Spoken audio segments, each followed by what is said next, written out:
right, beautiful people, let's talk about my faves from last month.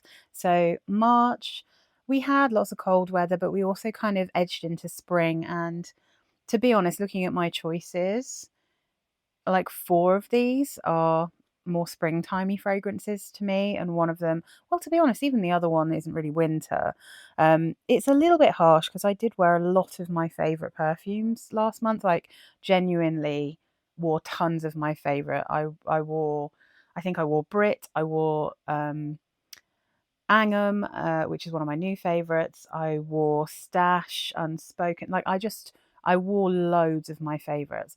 But so that the favorites of the month don't get too repetitive, I'm just going to choose like my favorites from what I started to wear for like springtime perfumes, because these are ones I haven't really talked about all the time.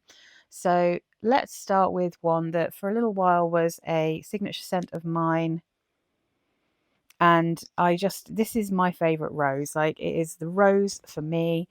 This here is, oh, I'm going to have to reposition myself here, guys. This is John Charles Brousseau, and this is Fleurs d'Ombre Rose. So, like, properly the kind of modern interpretation of a rose. This is a fruity rose. It's so pretty, feminine, fun. It's a perfume that has, I'm just trying to think of all the fruits in here. I always think it smells kind of like raspberry, a bit candied. It's got a really nice watery kind of rose in it. But it has like mango, and it has rhubarb, and it's got so many like fruits in it. But it's the perfect rose for me, and I am so fussy about rose. I think this is probably my favorite rose perfume. It's not necessarily like the purest rose, but this is my kind of rose. So yeah, Fleurs d'Ombre Rose, not just the regular ombre rose. But yeah, this one, which is in this kind of really cute, girly, pale, transparent pink liquid. It's magical. You see there, Fleurs d'Ombre Rose, Jean-Charles Brousseau. It's just magic. So I loved wearing this. It was a real favourite.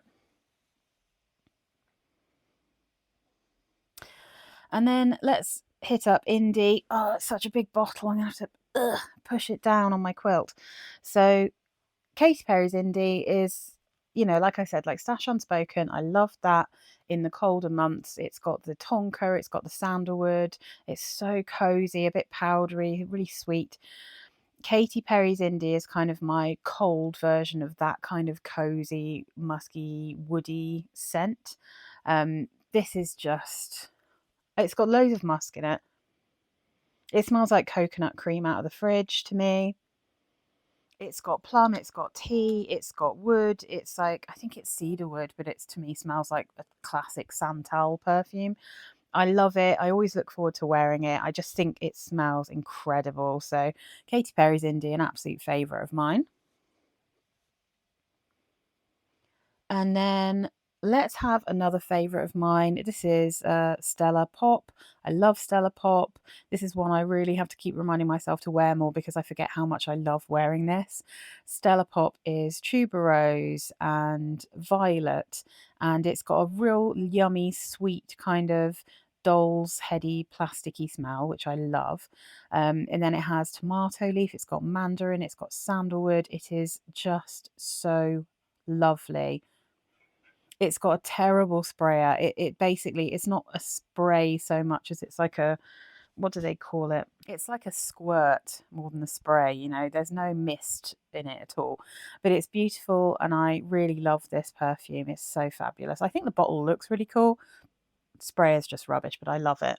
I have this in a massive bottle as well, but it's always easiest to grab my smaller one. And then this one, because this is the month where this is Classique Eau de Parfum from Paul Gaultier. This is the month where I was on the escalator coming off of the tube, and there was someone in front of me, a lady. Like, I still don't know who it was because there were loads of ladies in front of me on the escalator, but someone was wearing this, and every time I got a whiff of it, I was thinking, "Wow, someone smells amazing." So yeah, I wore it the day after because I was like, oh yeah, I forgot. I've got that scent. I'm assuming she was wearing this, although having smelt Mm, what's it called? There's a perfume. Is it? It's not Cassili.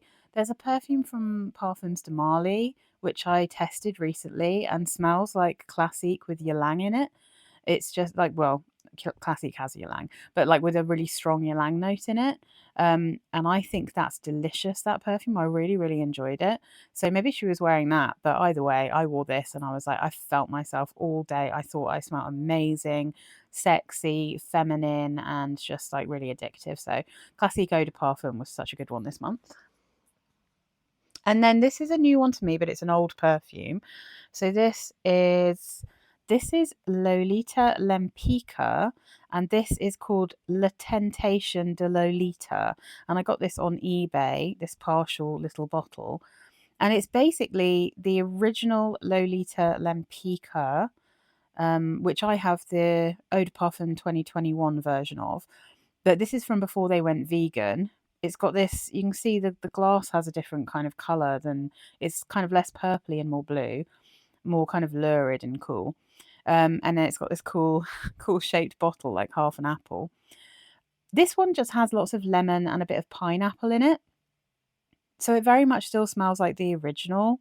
Although, as I said when I actually wore this, to me, the licorice in this smells smoky. It smells a bit like cigarette ash to me, which is what I get with some licorice, not what I get in the modern vegan versions of Lolita Lempicka, either this or Mon Premier. But I really enjoyed this because I got a lot of lemon in it. I got a hint of the pineapple, but I got a lot of the lemon. So it's more citrusy, it's more juicy, it's brighter, and therefore was easier to wear when it was kind of slightly warmer. Because the problem is with Lolita Lempicka perfumes, a lot of them are so syrupy and sweet that I can't really wear them outside of colder weather. So I feel like this one is going to open that opportunity up for me because the lemon really stuck around. But it's really gorgeous. I was so happy to get this one.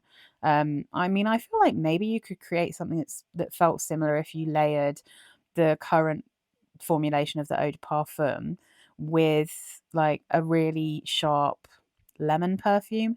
So, for instance, like 4711, the lemon and ginger. That is much more lemon than it is ginger, but I feel like that would give you a feeling of kind of what I'm getting here. But this is just fantastic. So I'm going to nestle her in over here.